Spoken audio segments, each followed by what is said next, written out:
Welcome to Service Titans, the podcast where we dive deep into the inspiring journeys of Black men within the AmeriCorps community. From serving in classrooms to rebuilding neighborhoods, these are the stories of passion, purpose, and resilience. Join us as we amplify the voices of members of the AmeriCorps community and share their triumphs, challenges, and the impact they've made in their communities. Whether you're a seasoned AmeriCorps veteran or someone considering service, this is the space to explore, reflect, and be inspired. Get ready to be uplifted, empowered, and connected. This is Service Titans. The views and opinions shared on this podcast are those of the individuals speaking and do not reflect the views of their employers, organizations, or any groups they may be affiliated with. We are here to have real, honest conversations, and that means everything shared is coming from personal perspectives, not on behalf of any company or institution. Some episodes may include discussions around sensitive topics that could be triggering or emotionally intense for some listeners. Please take care of yourself and pause if you need to. So, Jason, welcome to the podcast. I want to start by talking about just like background and those early foundational moments. So would you mind just sharing like where you grew up? What were some of your earlier experiences that shaped the man that you are today? Sure. Thanks for having me on today. And that's a great question and a good one to reflect on. And so, I'm the youngest of 5 boys. My dad and mom met at St. Norbert's College in northern Wisconsin, eloped, and my dad worked for IBM, so we moved around a lot. And so like my roots and like foundations for a lot of people is both family and where they're from. And for me, it was always family because it was hard for me to answer that question. So I was born in Connecticut and lived on the East Coast for a little bit. I think in my formative years, definitely in my basketball fandom years, was 1987, moved to Indianapolis, Indiana, right after the Hoosiers won. So I was destined to be a Hoosiers fan. And then 1992, I moved to Detroit, Michigan, and went to my first Michigan football game. So I was destined to be a Michigan football fan. So I think about what rooted me in sort of like values was always my family. I have 4 older brothers to look up to, and it's different when you have kids now. I keep telling my son, I was like, your little sister, you may not know it, but she adores you and she wants to you like she doesn't know how to communicate it yet. But of course I was that kid, but I would fight with them instead of appreciating them. But they were always great role models for me and in my both of my parents. My mom was a teacher, and so when I think about how service was important to us, it was important to us as a family. We went to educational institutions that was important too. And a Jesuit education, Men for Others, was a formative moment for me that we might talk about later. But yeah, so I think it's in the family, rooted in my immediate and broader family is sort of what started it off, right?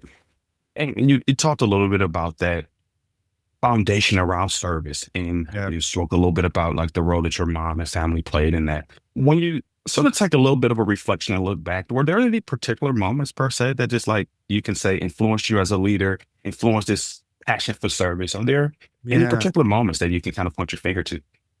Yeah, absolutely. And so, our family volunteered, but again, we had 5 boys all involved in school basketball. We didn't do that much, right? And, but it wasn't until I went to University of Detroit Jesuit High School and Academy, a Jesuit school rooted in Men for Others. And I say not People for Others, it was an all boys school, but yes, People for Others in a broader sense. Service was integral to, we even had senior service projects where you had to pick a service project. My brothers were my role models. So my older brother went to the Dominican Republic for 3 months and luckily was able to live with the Dominican family and build houses and have a very sort of immersive experience through service.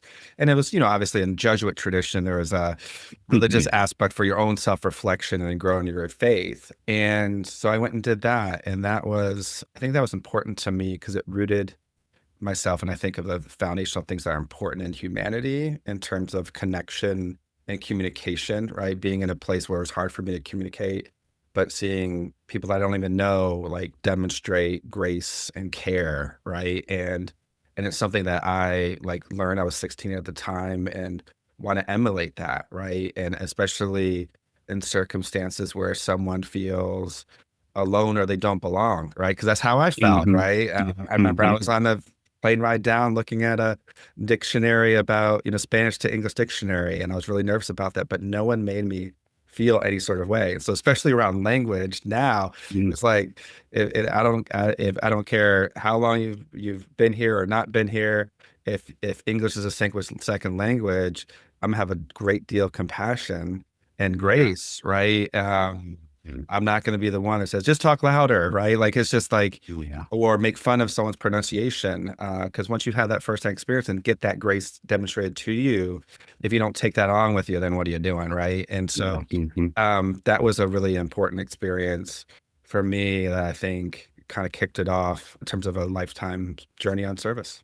Yeah. No, thanks for sharing that and sort of giving a little bit of that trajectory. And I think a good way to transition into AmeriCorps and national service and the entry points there. But I also just want to like put a pin on this idea of like grace and how important that is. And I'm so glad that you mentioned that, particularly in today's time and where in some spaces we're not giving the necessary grace that I feel is appropriate. So like, it's like elevating that piece. So when you think about like just like your entry to national service, and I know it's all started with public allies. Comes led you to public allies and just AmeriCorps in general, if you can like reflect on those moments. Yeah, absolutely. After college, I worked in telecommunications. In the early 2000s, it was a booming industry, but it was about to hit a bust with landlines not going down, but the prevalence of landlines, the rise of cell phones. And so I got laid off. Like, I worked at a number of telecommunication organizations, and I was in Milwaukee. Like, then I started doing sales in telecommunications. And I always say, like, as people's career progress, doing some sort of sales experience, whether it's sales of a product, of an experience, recruiting, man, it will humble you, but also will give you some great skills over time and patience, right? And so I was let go because I was not meeting sales quota, and I was not like enthused by it, right? And I was okay with that at that point. And so I was doing these convenings in Milwaukee. I say convenings. I planned parties in Milwaukee. For this introvert, it's very odd for me to say this, but I really enjoyed being in Milwaukee, where I had a lot of family, and like through my fraternity, met some really good brothers that have become some of my best friends. And especially in Black Milwaukee, folks were like, oh, there's nothing to do for young professionals, blah, blah, blah. So we created it, right? And that might be a sort of theme of my life. Like, something isn't there, I'm going to make it. I create it, right? And so it was through that and like professional networking, I met Kenesha Terrell, and she's like, well, I'm the human resource officer for Public Allies, and we have this job. And that's when I became a program manager. And I thought to myself, like, in 2001, when I was finishing college, we didn't have like job boards that did nonprofit jobs, right? And so I didn't understand that, wait, I can make a family sustaining wage and do something that feels more mission driven and aligned to who I am. And Public Allies was a great place for me to start because it's such a growth organization for the allies and the staff together, right? And so I was 25, I have a team of 10 allies. They were ranging the age from 18 to 30. I'm still wet behind my ears on so many different things. But the trainings that we did, whether it be on social justice and diversity and oppression and breaking, cycles of oppression, that I got to like experience it along with the allies. I wasn't always the one training. And I think it was just a really great entry point for me because, again, managing young, quote unquote, young people will humble you really quickly. That is, if you go in there thinking you know it all. But I think I always say I'm smart enough to know what I know and also smart enough to know what I don't know. So I went in there, it's like, here are the things I feel good about. And here's the things I have no clue. And I don't have no shame saying I have no clue about, right? And like, luckily with the allies were fantastic, and the staff was fantastic. And the funny story about that I want to talk about, and when you mentioned grace, is that when I ended, so I was with Public Allies for 2 years, and my boss was Tanya Matilla, and Tanya has since passed away. She's an amazing, amazing woman. And I screwed up. I was, 20, that was probably 26. There was something with this AmeriCorps report. It was a big deal. And it was on you. It's on me. There's no and I screwed up. And I felt like the next day we had I don't know if you had the site, had an AmeriCorps core like audit. Not, it wasn't an audit, it was like a site visit, right? I know better about now. Been there. But I was so scared. I remember I walked into her office that night and there was a report that I should have gotten done and I didn't. And I walked in and I said to her, I was crying. I was so upset because it was such a important program that my screw up, I was worried that I was going to risk its funding. And I said to her, it is my fault. I'll resign if that's going to because also now that I know what I know about it wasn't that big of a deal. It was everything. And so Tanya, so here I'm laying this out for her, which is about her business. So it's this is a big deal. She took that seriously, but also didn't not see me as a human being. Mm-hmm. And so she was let's just get through the site visit. We'll figure it out. And so when we met at the end of the week, she was I think it's good that we part ways, but I'm not let's finish the year. Here's a peer mentor that will help you through this time. Here's 3 months. Here's how we're going to help you think about your next job. Right. And I mentioned that story because the grace that she demonstrated in a really tough position. And since then, I've been hire and unfortunately fire some people sometimes. Yes. And the worst things that some could say is, oh, it's so hard for me. Nah, listen, it's harder for the person on the receiving end. Let's be clear. But the grace that she showed to me has really influenced my approach to people management in even the toughest times, that you can't ever lose the human aspect of it. And I really appreciate her for that, and Public Allies, because that is just a community that after you're done, you really don't leave and folks remain connected. And then you're also drawn to people. And then you find out, oh, you did Public Allies in the city, right? And so it's been an amazing experience, and I'm still really supportive of the organization and what they do. No, man, Jason, thanks for sharing that story. And I think we've all in our careers at some point maybe had that moment where we're like, man, we dropped the ball in some ways. In our world, we think it's everything, but it's also those learning moments where there's someone who may be a little bit more experienced, just allows you to know that, hey, this is a journey. There's breaks that's associated with that. And I'm sure that is a fabric of your leadership approach. But I know we connected during City Year, and I want to kind of pivot into just that AmeriCorps experience. And I know you spent close to 15 years there at City Year and worked in multiple different cities and worked nationally, et cetera. Can you talk a little bit what was the evolution of that? How did that evolve? Yeah. How did you connect with the AmeriCorps City Year network? Yeah. It was a big risk for me. And then any of my core members will know, because I gave the same speech every year, my top 10 things to think about as you're entering your career. One of them is to take risks. And I always say with the actually calculated risks, thoughtful risks, but take risks. And so I was in Milwaukee and I really enjoyed it. And I met with a mentor. And I had done a few interviews with City Year. They were looking for someone in recruitment at a national level. And my mentor, he was Frank Cumberbatch still. He works for a foundation in Milwaukee, really great guy. He ran for mayor back in the day, and that's how I got to know him.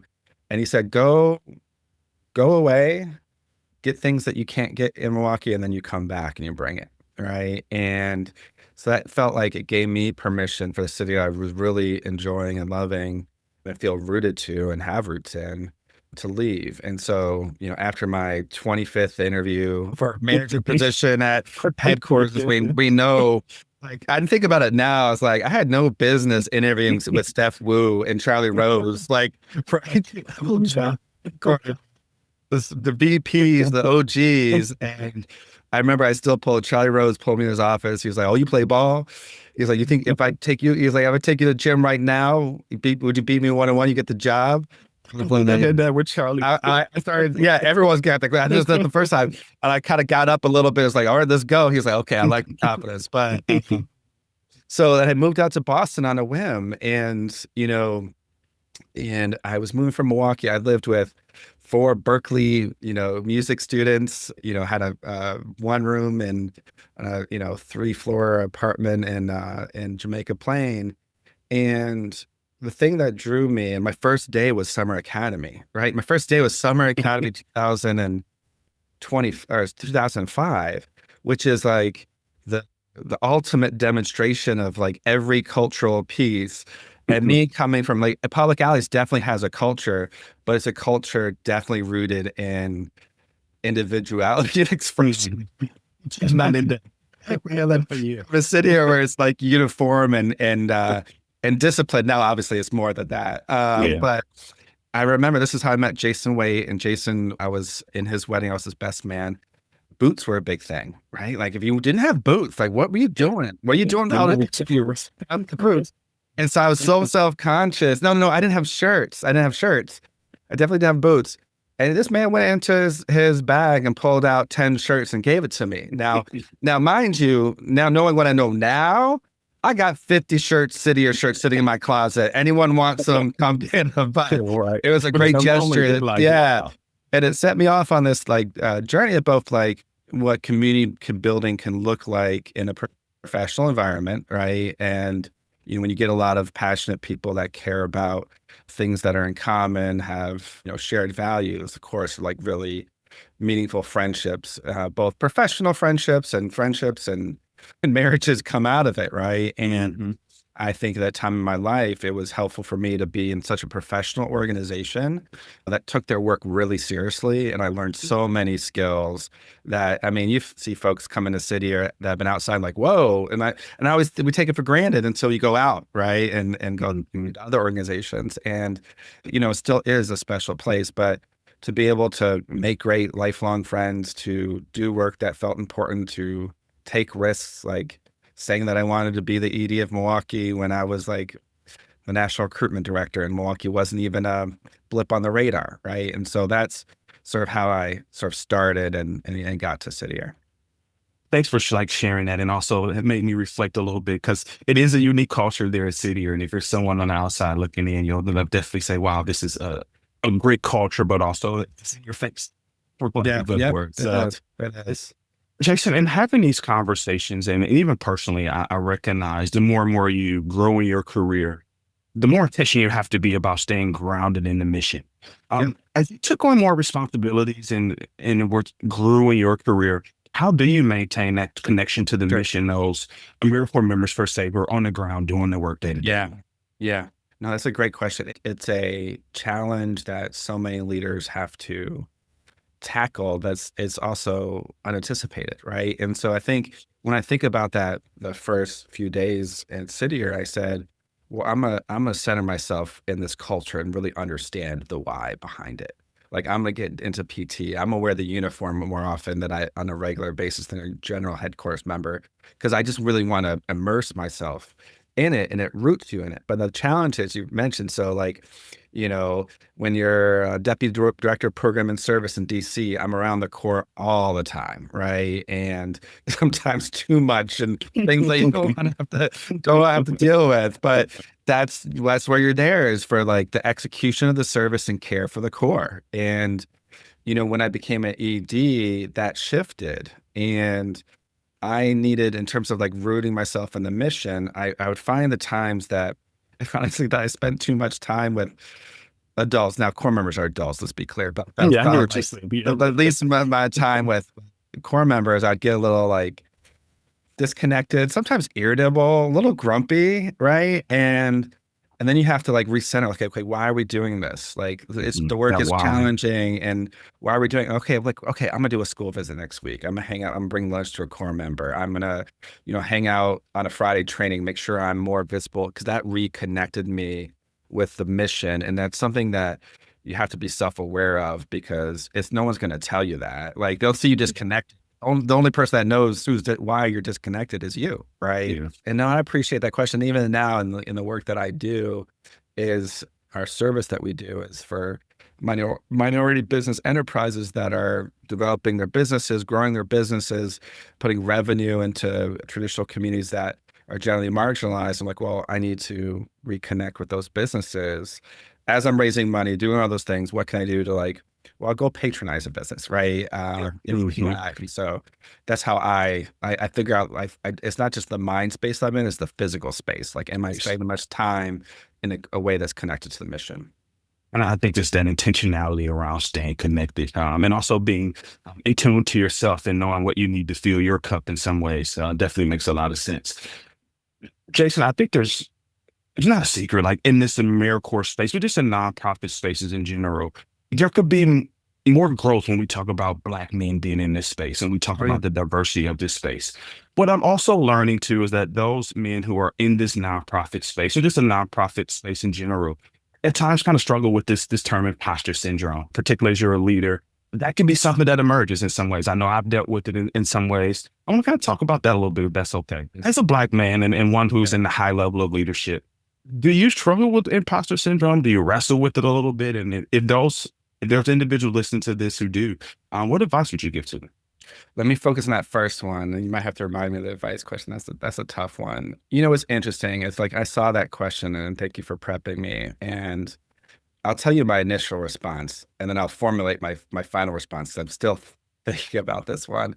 My initial response, my knee jerk was, I don't struggle with imposter syndrome. Other people struggle with imposter syndrome, me, right? Like, I don't have a problem with the spaces I take up and the spaces that I'm going to be. Other people have a hard time with that, right? And it's you want to sort of externalize it sometimes of like, because we're confident in who we are, with the skills that we bring, the experience that we have. And I say that knee-jerk response because I think that's a way that I've been deflecting it for years. Honestly, I've been deflecting it, and because it's easier to like push it on someone else's insecurities than your own, right? Now let me be clear, that stuff happens where, you know, people might be surprised to see a person of color in certain rooms or blah, blah, blah. And that's on them, right? Yeah. That's not my challenge to overcome. But there are times where you do question it, and it's like, is it about my tenure, right? Because I was a quote unquote young ED. Like I was an ED at 31 of City of Milwaukee, right? But then I had these experiences where I'll say it, but might have to cut this one out. I'm gonna share the story. We might have to cut it out. All right. So, but you do have experiences that plant that idea in you. And I think about one, I was at the White House with a number of executive directors, and these are all just fantastic. Phil Robinson was there, who was on your podcast, and Phil was there. And the thing about City is we also we have a strong culture and people want to see it, right? And this was for a conference on Black men, right? So Phil Robinson was there, Dale Brunbridge from Philadelphia was there, but also leadership from our organization that weren't Black men, right? And we're all in the East Wing at this conference. It was Michael Smith, the president and CEO of the Corporation of National Community Service, was there. I don't think he was that role at that point in time. And he gets up, and he turns to some of our senior leaders and says, "Oh, come up, sit here and come up and do something." And one of the senior leaders looked at me and was like, "Yeah, go up there and do something." And I'm thinking, I'm a grown man. I'm an ED of a $5 million organization, and you want me to go up and do jumping jacks in front of a room full of Black men that are my peers, right? And so I went up and I did some sort of warm up, and which is fine. It was well received. And did anyone think about anything differently? No, I know that, right? But did I wrestle with that for some time? 100%, right? And that made me feel like, no, I want to share my thoughts with this group.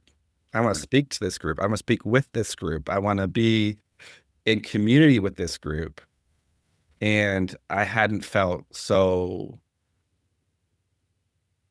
minimized in a way. And I know that's hard to say because, we have core members. We didn't have core members doing it. It was for different, it's time and place for me. Yeah. That's right. It's not about the activity, it's time and place. And so that's, I think, when I started really thinking about it. And I think for me, and my advice to people and struggling with it, for me, I share that story about my knee-jerk rejecting the notion, and then over time realizing that, yes, I'm vulnerable to that as well. One, having that self-awareness, like knowing it amongst yourself and naming it first, and then sharing it with others, right? And sharing it with your close friends and family.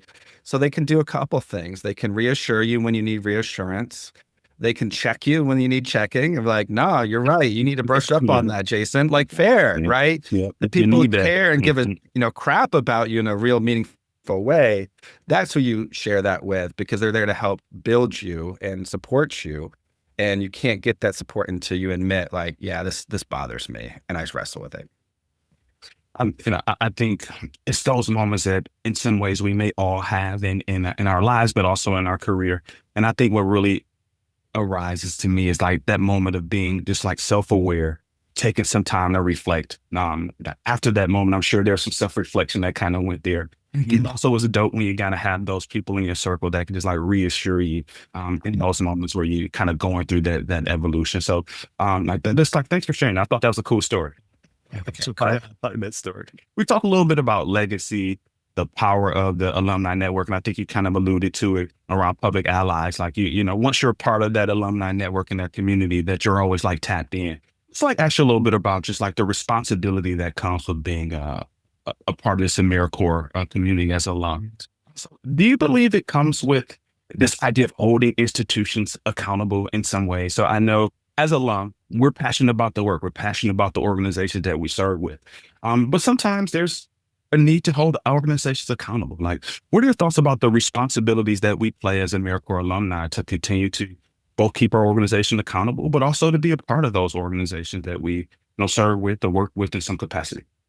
This is a tough question because it requires a degree of realness that I think sometimes we're challenged by. And this is a good one because I can think of so many stories. The short answer is yes, 100% yes. And I think it's if you were in the Corps, you did AmeriCorps, or you worked at an organization that you did capacity building. So because some AmeriCorps programs aren't as tightly knit as a Public Allies or City or Teach for America, I do think you owe it to your service and your time to hold the organization accountable to, like, for me, it's about centering the values that we espouse. Like, let's not lie to people, right? And I say lie, that's a strong word. Because I think when we depart from those values, we're just not living up to it, and we're lying to ourselves first and foremost. And betraying the trust that you've built in community.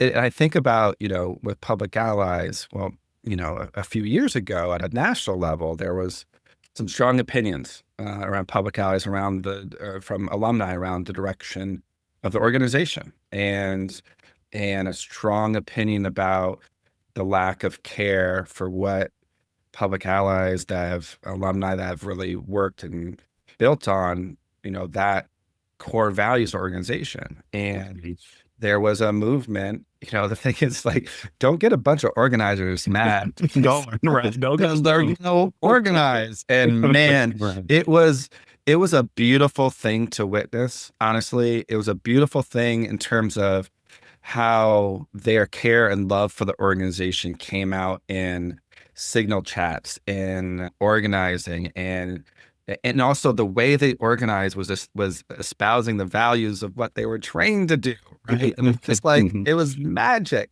And the strategy that came up with the shared leadership, the professionalism, right, around, and the new tactics around it too. It was amazing. And change was made in a way that was, I think, more true to the organization. And so that was a really cool thing. Now, do I think that we all have it in ourselves to do all that? No. But the reason why I want to share that story is on the back end is also being committed. So it's like, hey, if I'm a donor, you're doing this, I need to demonstrate the way that I want to demonstrate is I'm not going to fund you guys, right? But then if the change is made that you want, then it's like, okay, ante up again, right? And it doesn't have to be, it's not about money. It could be effort or advocacy or whatever, medium or vehicle you use to, like, demonstrate your commitment to organization and your support.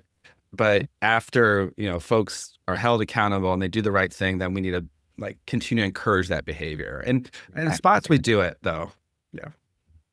No, thanks for sharing that. And I think what I take from that is you don't want to get on the bad side of a group of organizers. Yes.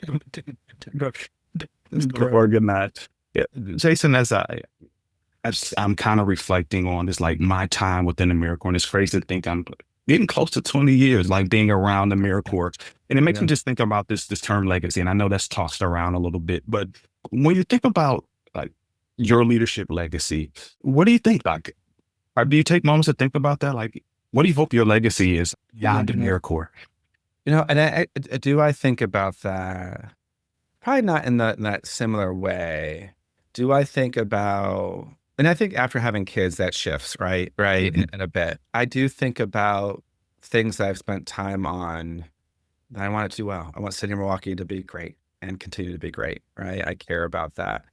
But for me, and I want to be great for students, and that's all important to me. But the pinnacle for me in this in legacy are the relationships that you build and that you support. And so I came from a big sporting family. And so I think about like coaching trees. And I think about if I've had a small part, and let me be clear, sometimes the small part I play is staying out of the way of a great leader.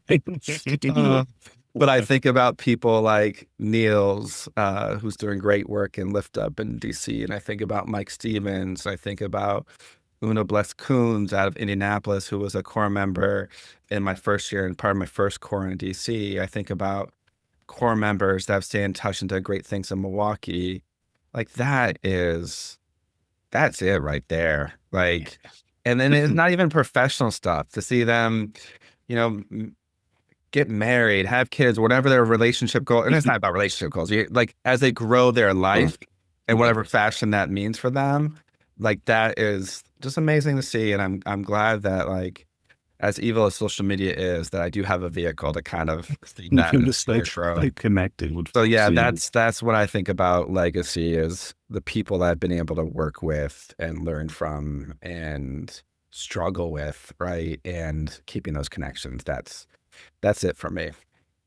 I think that's a great segue, Jason, to one of my favorite parts of this podcast conversation is just an opportunity to just kind of uplift those who kind of played a part in our lives, whether small and big, as you talked about a few members that you say that you've had an imprint in some ways, or they're small and big. And like, Sure. This is a space where I like to give guests an opportunity to shine a light on a service titan in their life. Someone who's inspired them, like whether they're small or big. I know in my neighborhood, it was really great to hear, maybe a coach or someone say, "Hey, Anton, I see that you're doing a good job." It's just kind of just activating you a little bit more. So I want to give you a moment, Jason, to just like recognize a service titan in your life. Someone who's had an imprint on you that maybe even haven't had a chance to tell them that. I want to make sure that I step back and give you the space to recognize them. Is there a service titan in your life you'd like to highlight?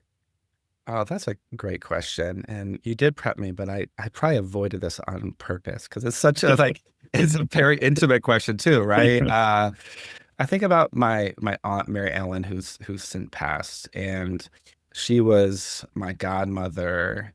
I grew up in a very like regimented family, if that makes sense. Academics and books and nothing else, right? And fun is working out and doing ball handling drills with your basketball student hoops, right?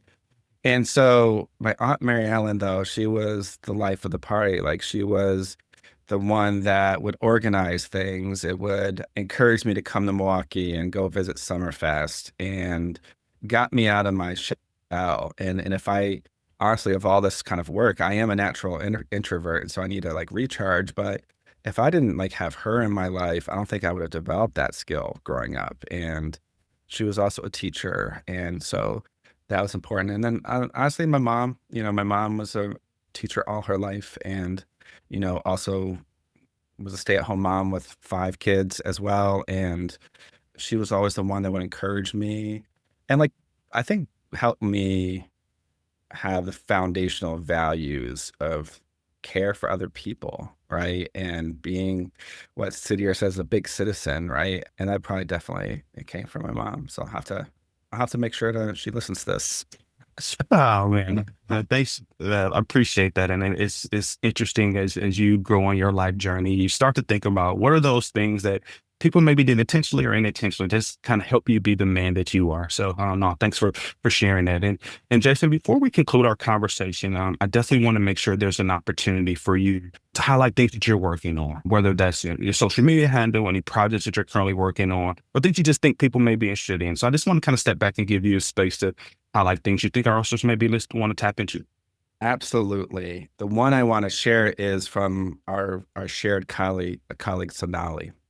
And so Sonali is doing a fellowship right now where she's focusing on engagement of AmeriCorps alum. And she's doing it, I think, in a really smart way. And she has engaged myself and a number of other AmeriCorps alum and AmeriCorps adjacent folks to help advise her, but she's running the show. Let's be clear. She's a super Yeah, smart and pretty talented sure. former director of AmeriCorps. But I think she's really interested in understanding how AmeriCorps alum should be gathered and convened in a way that's driven by AmeriCorps alum. And the best way to find that out is to ask AmeriCorps alum and get them organized. And so she's working on a really cool project. More information will be coming out in the next few months on funding for AmeriCorps alum to gather, convene, and start answering that question of like, what can we do as a group that we can't do alone? And how do we, like, what does it mean to be AmeriCorps alum? And what is that obligation that you talked about earlier? So in this space, I want to lift up her work and her leadership in that project. No, thanks for that. And it sounds like a really cool initiative. And as you mentioned, nothing like organizing those who are passionate around a particular mission. So thanks for like uplifting that. Again, like Jason, truly thank you for taking the time to join the podcast, sharing your insights, your experiences. Listeners, be sure to connect with Jason. We'll make sure to put his LinkedIn there in the show notes. And with that, until next time, keep the conversation flowing, keep service front and center, and continue shining bright in your communities. This is Service Titans. Thank you for listening. Thank you for joining us as we explored the inspiring journeys of Black men in AmeriCorps.